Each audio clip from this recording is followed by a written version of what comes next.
Nats Chat is brought to you by Walters. Make Walters your spot to watch the Capitals march to the Stanley Cup. Plenty of TVs and beer selections.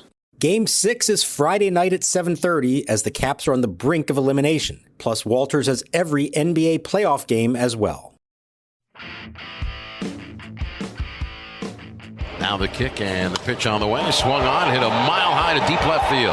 Hernandez back looking up. It's going, and gone. Goodbye. A 2-run homer for Pete Alonso. Not a good start for the Nationals here tonight at the top of the first inning. 3 on the board for New York. It's the Mets 3 and the Nationals nothing. Now McGill ready. Here's the pitch. Soto swings, belts it high in the air to deep right center. Way back goes Marte to the wall, looking up, going, and gone. Goodbye. Now the set of the 1-2. Swing and a line drive. A base hit over the shortstop Lindor.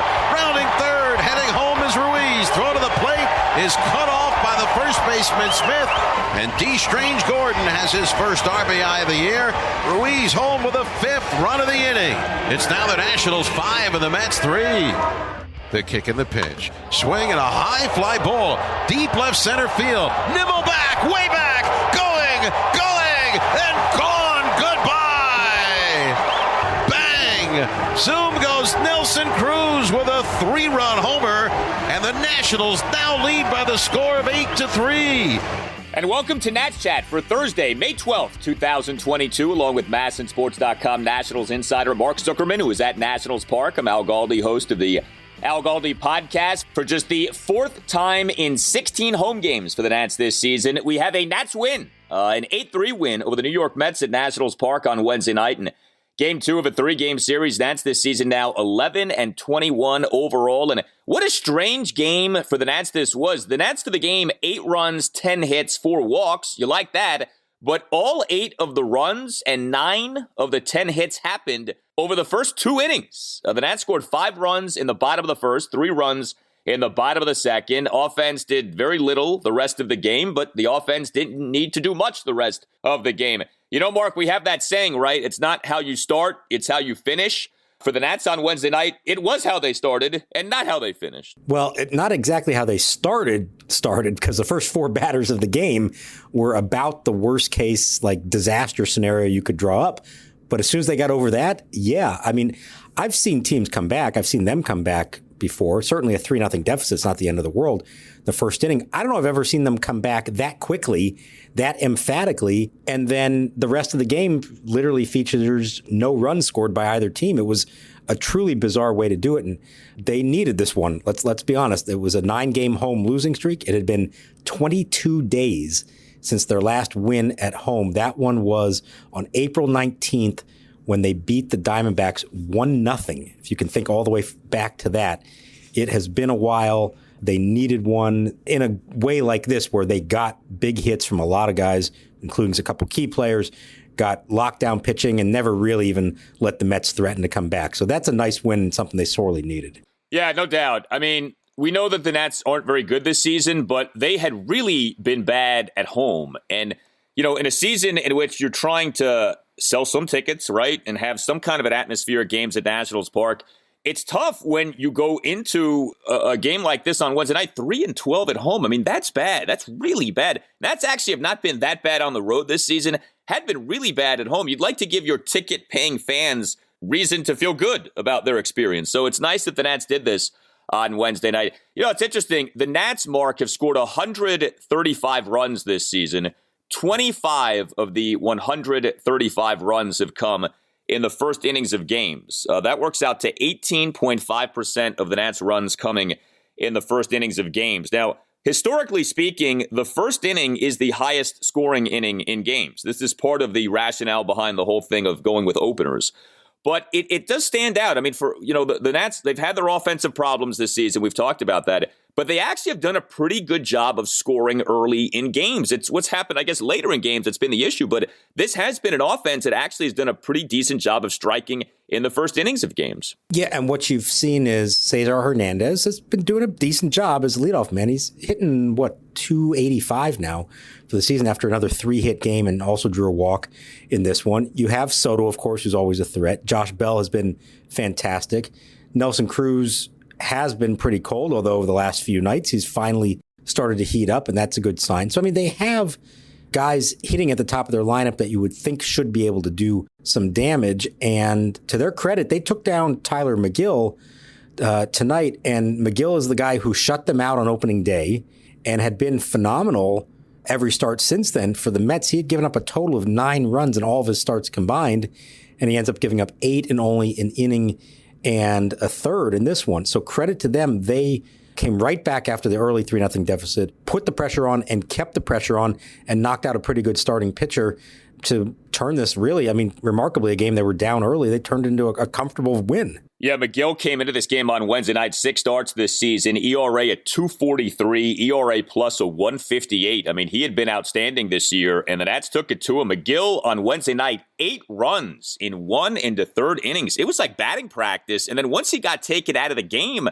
that was kind of it. Like, it's odd. You'd say, like, you don't want a guy with a 2.43 ERA staying in the game. It's like if you're the Nats, you wanted him in there because the Nats were smacking balls all over the yard. Well, you mentioned Nelson Cruz. I mean, I guess if we're going to start anywhere with this Nats offense, to start with him. We've been begging for old Nelly to get going this season. And, I think it's too early to say that he's gotten going, but maybe he has gotten going. We'll see. It'll be kind of a retroactive gotten going depending on what happens here moving forward. But Nelson Cruz on Wednesday night, 1 for 3 with a 3-run homer and a walk. And the 3-run homer was your vintage Nelson Cruz home run. It came in that Nats 3-run second inning, a 1-out 3-run homer on a shot to left center field for an 8-3 Nats lead. The homer going a projected 436 feet per Statcast. And then Cruz in the bottom of the 4th drew a leadoff 5-pitch walk. Davey Martinez during his postgame press conference was talking up Nelson Cruz, like taking a better approach to some recent plate appearances. Nelly's starting to swing the bat.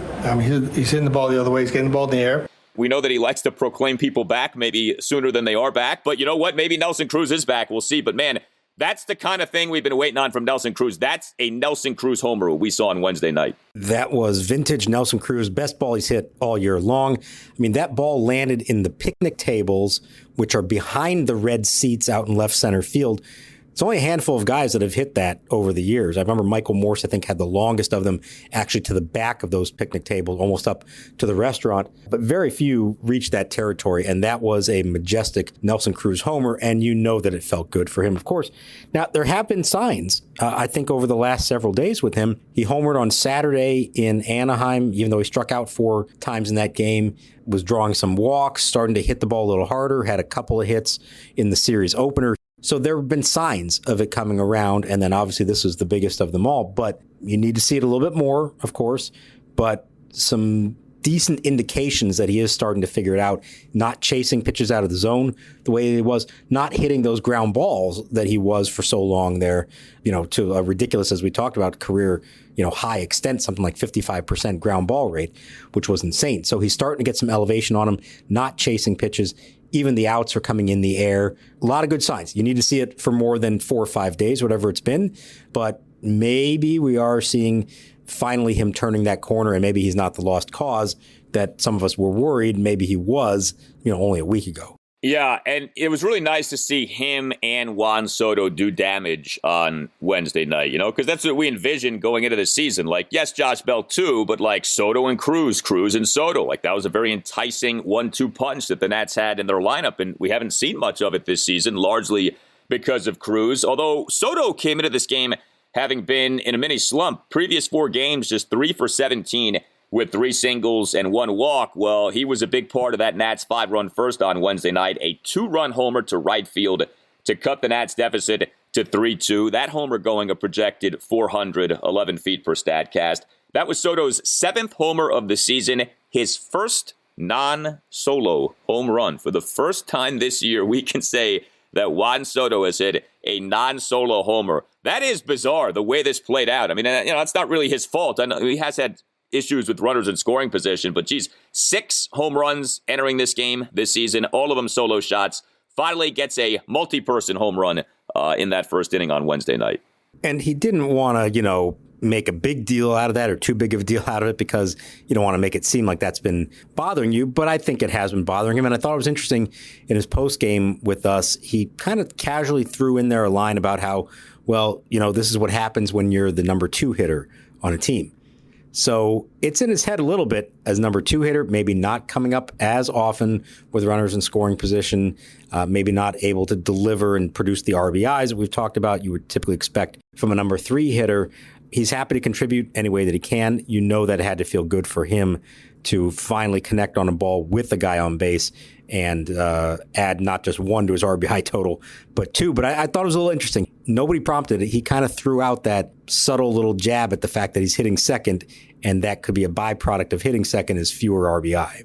I guess I'm a little surprised that this would be that big of a deal to him. Again, I brought this up in a recent episode. Like, look around baseball, man. All the great hitters, or so many of them, are batting in the 2 spots. Like, I trust what you're saying. It may well be weighing on him. I wonder if Boris is in his ear on. That sounds like a Scott Boris kind of a thing. Like, it's going to reduce your money, big man, and you're not getting all the ribbies that you're supposed to be getting. But whatever, dude. They're human beings, okay, right? Like, we can think to ourselves, okay, it doesn't really make a difference where you're hitting in the order, and here's all the rational reasons why hitting second could be better for you, and look at all these other guys who do it around the league, some of the best hitters, of course. But if it's something you're not necessarily used to doing, and in your mind you think of yourself as a certain type of hitter and you've grown up your whole life being a number 3 hitter because you were the best hitter on your team by far everywhere he's ever been, like, I can see how that would at least be somewhere in the recesses of his mind. And even if rationally he knows it doesn't matter, subconsciously it might be somewhere in there and causing him to approach this a little differently. I don't think they're moving him anytime soon. I think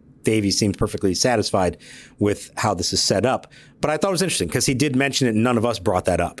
Yeah, I think the fact that he brought it up unsolicited is telling. I mean, I don't think that that's nothing. It probably is there, but hopefully he gets used to it. And like we've said, I mean, he has struggled with runners in scoring position. He could have more runs batted in had he done more in his opportunities that he has had. But he now has 10 RBI on the year, so he can pat himself on the back for that. He's got an 871 OPS. I mean, again, it's all relative with this guy, right? By normal person standards, he's having a very good season. By Juan Soto standards, you have these little nits that you like to pick. But like overall, after Josh Bell, and if you want to say Yadiel Hernandez, who's come up to hit a lot less, I mean, Juan Soto's been one of the Nats' best hitters so far this season. Yeah, no, of course. And the bar has been set so high that we just expect almost perfection from him.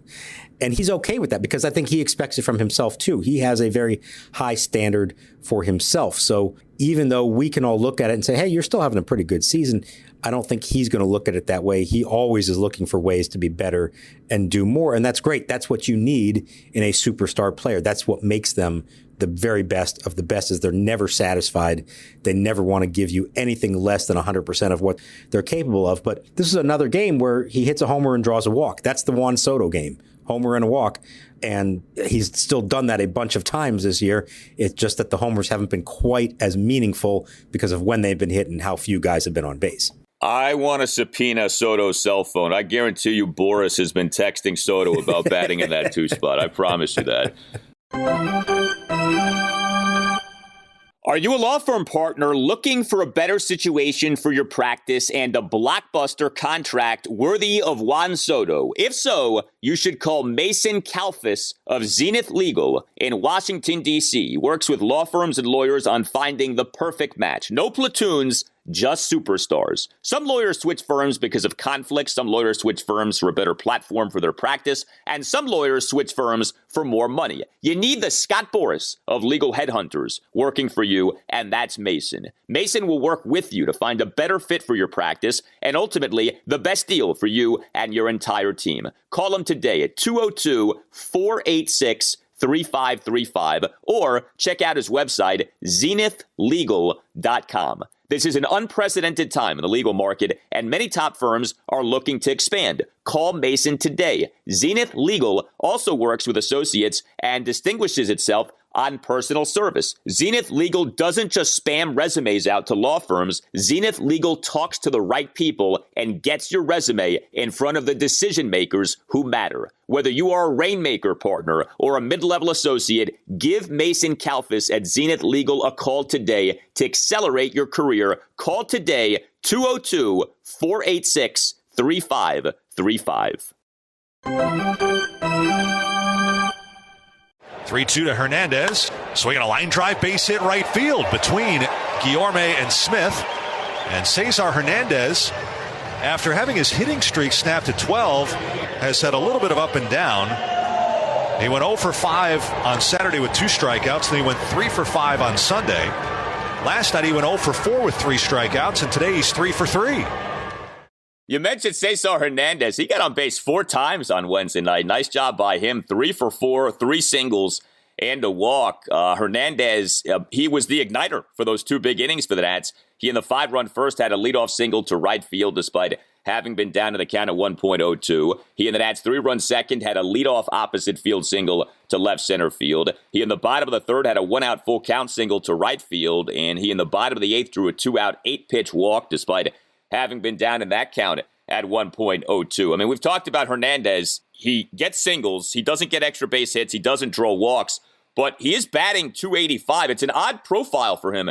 The on-base is just .324, but the batting average is .285. If you go by qualified Nats players, he's number 2 on the Nats in batting average on the season. Bell is number 1 at .349.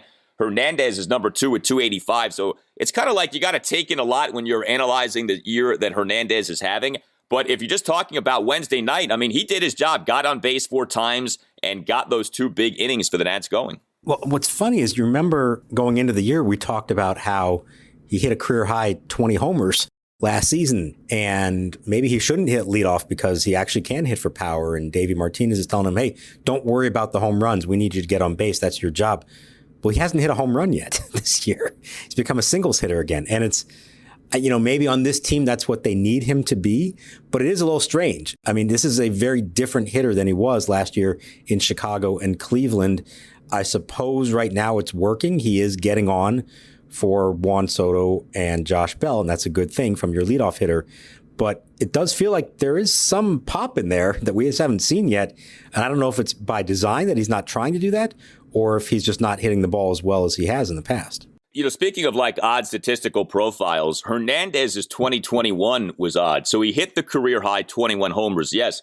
He also only slugged .386. It was one of the poor slugging percentages of his career. So it's a good case study in like you can hit a lot of homers, but actually still not be a very good power hitter. He wasn't a good power hitter last year, but he did hit those 21 homers. So yeah, I mean, I got what Davey was talking about when he earlier, well, not even earlier this season, but going into the season, talked about, I want Cesar Hernandez to be the leadoff guy. And he has had some good on-base percentage seasons in his career. 2020, 355, 2018, 356, 2017, 373. So he's capable of getting on base. Hasn't gotten on base at a great clip so far this year. I wonder if maybe that does start to come. But yeah, I mean, to me, if he hits homers, great. You really just want to see him be a guy who's getting on base at a higher rate than what he's done so far this year. Now, the singles are a part of that. I think the big thing for him is to try to draw some walks. He's drawn 6 walks the entire year. He's the leadoff guy. He's played in 32 games. It's like we'd like to see a few more walks than 6 over 32 games. Yeah, well, he finally got one in the bottom of the 8th of this game after singling in the first 3 innings, which is also unusual. So it's a fine balance, because if you are feeling good and you're making good contact and you're producing hits as he has, then the tendency is to want to be aggressive and not work the count too much and not just put it in the hands of the umpire or anything like that.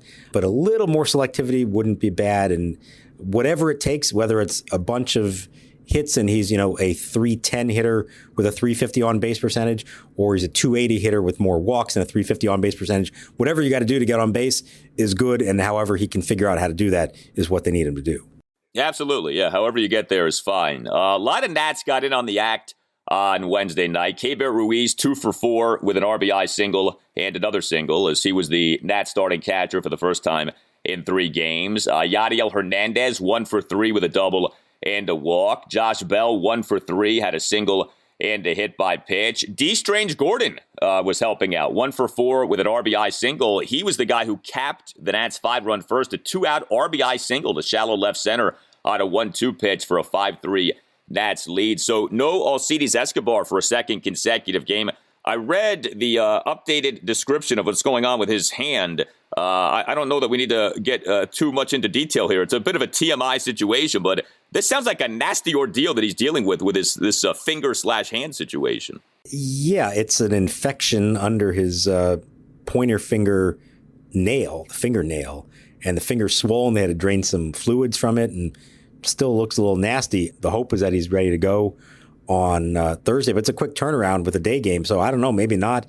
Dee Strange-Gordon did well on Wednesday to fill in for him, so maybe give him another shot there. I thought that was a big hit by him, that last RBI single to complete the 5-run rally.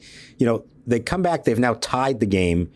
Pretty incredible in itself after the way that it started in the top of the first. But to be able to keep it going and immediately take the lead right back, I thought significant. So you had Franco with the sacrifice fly for the 4th run, Dee Strange-Gordon with the RBI single for the 5th run. That was big. And then I want to talk real quick earlier. Did you pick up on Yadiel Hernandez's doubles?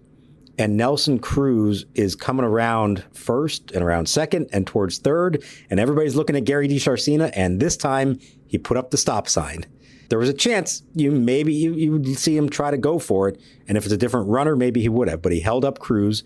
And wouldn't you know, the next batter, Ruiz, RBI single. It worked out. Sometimes it's okay to be a little more cautious on the bases and trust the guy behind you to deliver, especially in that case with only 1 out. So that was a good job there by Gary DiSarcina. Maybe learned his lesson from a few times earlier in the year. Yeah, I did notice that. And actually, during the game, Masson put up the graphic coming into Wednesday. The Nats were tied for last in the majors in terms of most times having had a runner thrown out at home plate this season. I wondered about that on the last installment of the podcast. 7 was the number. The Nats were tied with, I think, one other team. So that's bad. I mean, that doesn't look good when you have something like that. So if some lessons are being learned, then that's a good thing. And it paid off. It's funny in baseball, right? Because you have this concept of the shutdown inning, which is when you score, holding the opposing team to no runs in the following half of an inning. And it's kind of an odd thing because baseball isn't like basketball where like your offensive guys can help to prevent the other team from scoring. It's more kind of like pitching is doing the job. So it's like, does a team really score 1 inning and then maintain the momentum in the following bottom half of the inning? But as a fan, as a watcher of the game, it does kind of feel that way sometimes.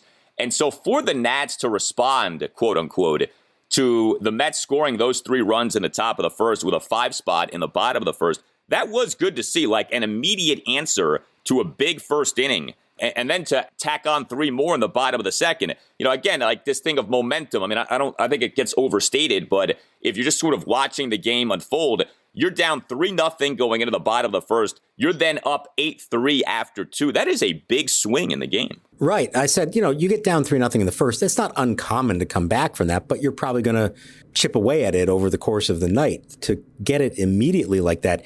And not just in the first, but to come right back in the second with the big 3-run homer, knock out the opposing starter, it does change the entire vibe. I got to tell you, 4 batters into this game, the way the Mets scored those 3 runs with sloppy defense again, a big home run surrendered, the crowd, well, the Nationals portion of the crowd was not feeling it. The Mets portion of the crowd was very much feeling it.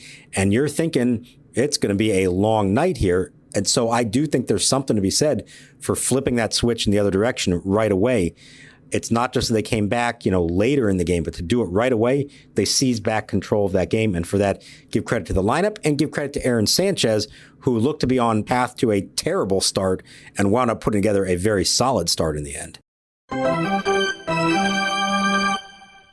Hey guys, it's Al Galdi for Window Nation. It's graduation season, and so that means it is Window Nation's graduation sale. If your old windows are failing or just not making the grade, here's a homework assignment. Call Window Nation and get to the head of the class with 0% financing for 5 full years, 60 months, and get 2 free windows with every 2 that you buy. Window Nation windows are the best. They are made right here locally in the Washington, D.C., Baltimore area. Over 1,500 custom window combinations are available. Vinyl, wood, fiberglass. Price quotes are valid for 6 months. Call 866-90-NATION or visit windownation.com and tell Window Nation that Al Galdi sent you. The longer that you have old, drafty windows, the more money that you're wasting on your heating and cooling bills. Window Nation has saved customers over $60 million on energy bills. Call 866-90-NATION or visit windownation.com and make sure that you ask Window Nation for the graduation sale that you heard about from Al Galdi. That's 866-90-NATION or visit windownation.com and get the special offer. Mention my name, Al Galdi, when you talk to Window Nation. He comes set in the pinch, swinging a ground ball toward the middle. Fielded by Dee Strange-Gordon to the bag himself for the out in time. And a Curly W's in the books. The final score, the Washington Nationals 8, the New York Mets 3.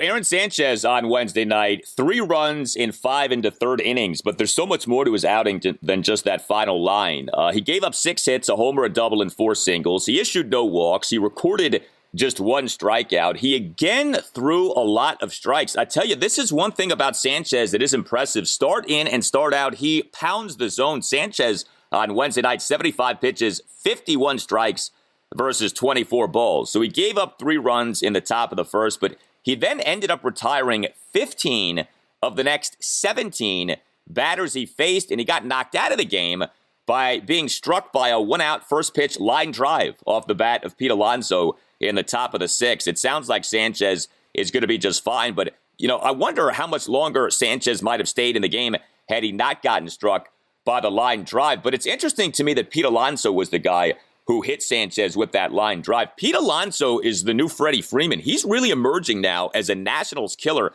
So Alonso had the big blow in that 3-run Mets first, a 1-out, 2-run home run to left field to give the Mets a 3-0 lead. Alonso now has 18 career homers against the Nats, and he's hit some big ones against the Nats. So they've had a hard time with him there. And then the other thing with the top of the first, and you mentioned the sloppy defense.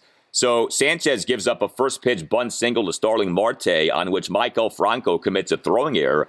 Brandon Nimmo ends up scoring on the play to give the Mets a 1-0 lead. Nimmo got on base by coming through with a leadoff opposite field double through the left side of the Nats infield on a shift. So that was a unique play. And also on that play was some sloppy defense. Yadiel Hernandez had trouble picking up the ball with his glove. He dropped the ball with his glove. So there was a lot going on in that first inning. But with Sanchez, do you think he would have stayed in the game for much longer had he not gotten struck by the line drive? Probably not, and I wonder if that was part of the discussion. He was trying to say he could stay in the game, and I think Davey was almost feeling like, hey, you know what? You just got us to the 6th inning after that awful top of the first and didn't give up anything else. Let's just get you out of here and let's go to the bullpen. Now, they didn't have anybody warming previously at that point, so he would have had to be in there for several more batters regardless, because it's not like anybody was warm and ready to come in at that point. But I think that was certainly going to be his last inning either way, the 6th. To his credit, he gets through the 3rd, the 4th, and the 5th on a total of 37 pitches. 3 innings on 37 pitches is outstanding. So he really did pound the strike zone, was getting outs with weak contact, didn't walk anybody. The team did not walk anybody the entire night.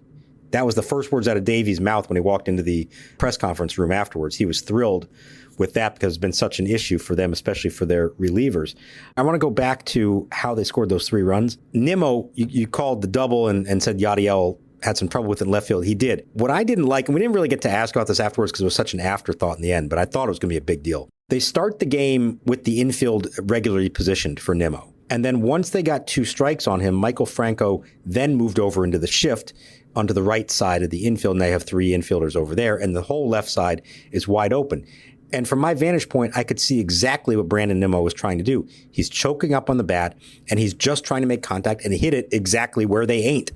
And the pitch happened to be an outside pitch, which is the last place you should be throwing that. He bought himself a double right there. The Nats kind of gave it to him. And I don't entirely understand. If you're going to play the shift, okay, go for it. But I don't love the within an individual at bat changing it and saying, well, now there's 2 strikes, so we don't care if he bunts or if he tries to go the opposite field. I think they just handed him a guy like that who has good bat control. Other hitters, maybe not. But a guy like that, you just handed him a single and turned out to be a double. And then the very next play, Marte bunts and Franco throws it away. And so even before he ever got to the home run, I felt like you've set yourself up for disaster here when it didn't necessarily have to be that way. When the Nats shift, who is signaling to shift? Is that Davey Martinez or is that somebody else? No, I think it is either Tim Bogar or Gary DiSarcina in the dugout. They're both the infield coaches and do that. So, but they go into it with a strategy. Like they know on this hitter, here's where we're going to play. And even in some of those cases, once we get to 2 strikes, then we're going to do this or that. They may change it within the course of an at-bat. They're not the only ones who do this. I've seen other teams do it. Something about that, though, I don't know why, but it just kind of bothers me, the idea of you don't want to shift at the beginning of an at-bat because you're saying, well, we don't want him to give up a bunt single or don't want him just to get a cheap hit that way. But once you get to 2 strikes, now you're going to change that philosophy. Like, go after it. And then on top of all that, like I said, you're going to go into the shift and then you throw a pitch on the outside corner, just encouraging him to hit the ball the other way. It just seems so counterintuitive to me. Yeah, I mean, unless they have data that suggests with 2 strikes, Nimmo is even more apt to hit the ball to the right side. I mean, it's always tricky because you don't know what they have. A lot of teams have like proprietary information that we don't have. But yeah, no, I see what you're saying. And it certainly played out in a way in which Nimmo just like bought himself a double, like poked the ball there, and it was right there to be had. No doubt about that. Yeah, I mean, Sanchez, it was kind of a hard luck deal with the Nimmo double and then the bunt single. Of course, the Alonso homer, that was just a brutal blow delivered by Alonso. But Sanchez then was better. And, the overall numbers for Sanchez aren't great. This was his 4th start. The Nats called him up from AAA Rochester on April 23rd. But, he's posting for these starts. And like I said, he is throwing strikes. If you go through his previous 3 outings, his first start for the Nats, 43 of 64 pitches for strikes. His second start, 51 of 71 pitches for strikes. His third start, 56 strikes versus 28 balls. Like, he's doing a good job in that regard. He doesn't strike guys out, okay? He's not lasting for very long into games. He is a reclamation project. I mean, it kind of feels like he's just here to tread water and buy time until Cade Cavalli or somebody else is ready to go. But the Nats are getting some mileage out of him. And it's not like when he starts, you feel like there's no chance. Like, you feel like you're in the game with him pitching for you. And so I think he at least deserves credit for that. Yeah, he's giving them a chance. Like you said, that's all you can ask for in that role. But let's be honest, he is a placeholder in all likelihood, unless he just started pitching so well that he forces the issue and says, hey, I actually can be a part of this, in the long term. I don't think they necessarily view him that way. He has given them more of a chance than Josh Rogers did when he was starting.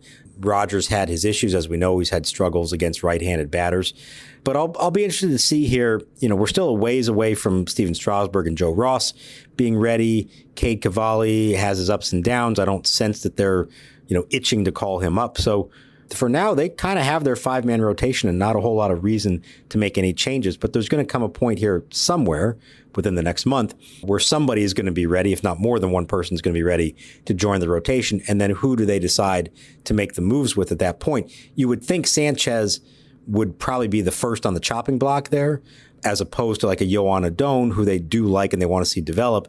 And Eric Fedde, who has got more history in the organization. So if you are Aaron Sanchez, you have to look at this as treating every start like it could be your last and force the issue, make them want to keep you in there and not be able to sacrifice that spot.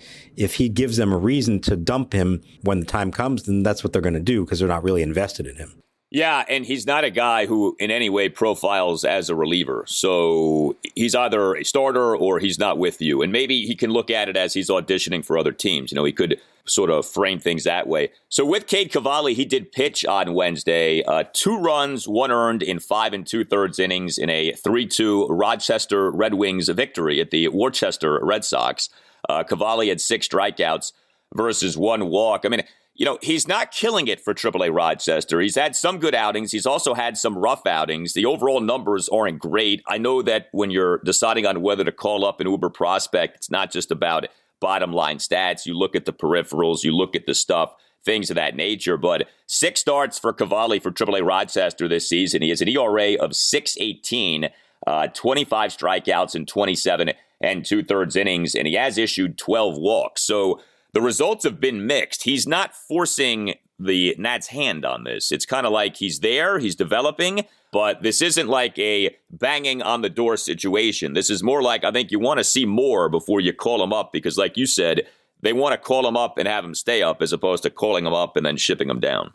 Yeah, you want to see a nice run of consecutive 3-4 starts in a row where it's all coming together, and he sort of forces the issue to bring him up. They're not in a position right now where they feel like they have to, and that's good. They're getting enough from the others that they don't feel pressured to do it. You want to make sure that when it happens, it's for the right reasons. It's because he's earned it. So far, he isn't there. Obviously, there's glimpses there. Obviously, he has all the skills and everything else you want to suggest he's going to be a good big league starter, but you don't have to do that until he's truly ready. And I just got to go back to one other thing there. What did you say the name of the town was where the Red Sox AAA team plays? Rochester. Come on, Al. Even I'm not from New England. Even I know how they say it there. Worcester. Oh, it's Worcester. Worcester. Oh, you got me on that one. Come on.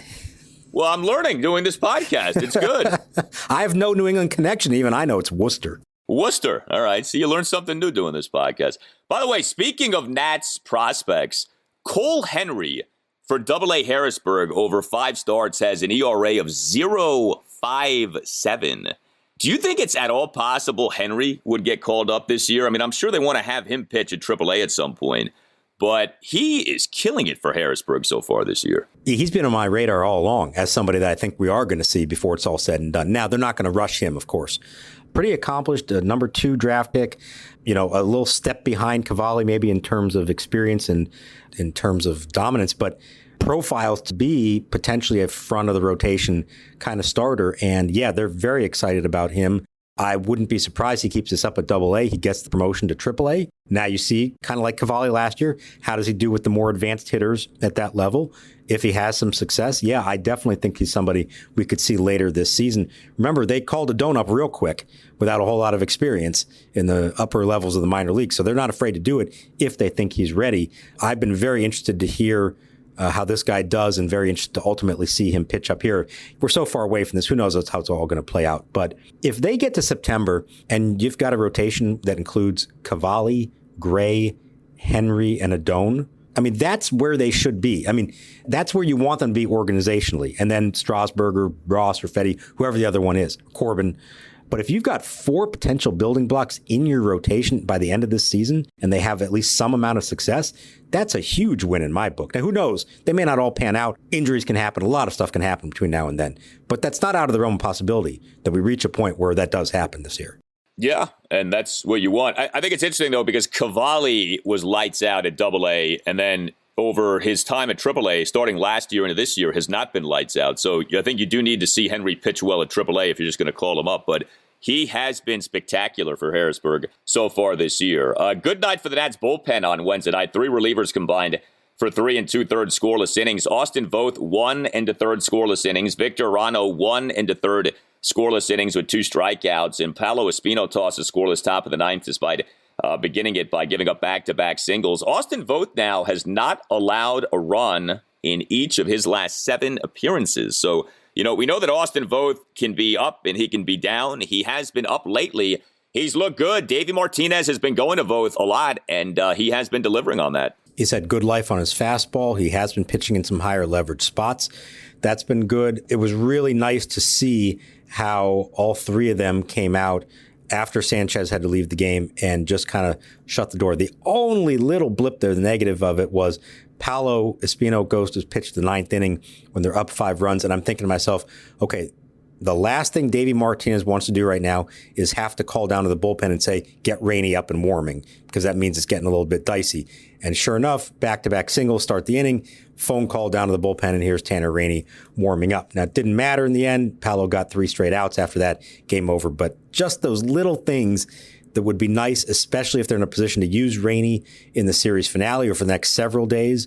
You hope that little extra work didn't cost him. But that's a minor thing that, for the most part, that was an excellent job by the bullpen.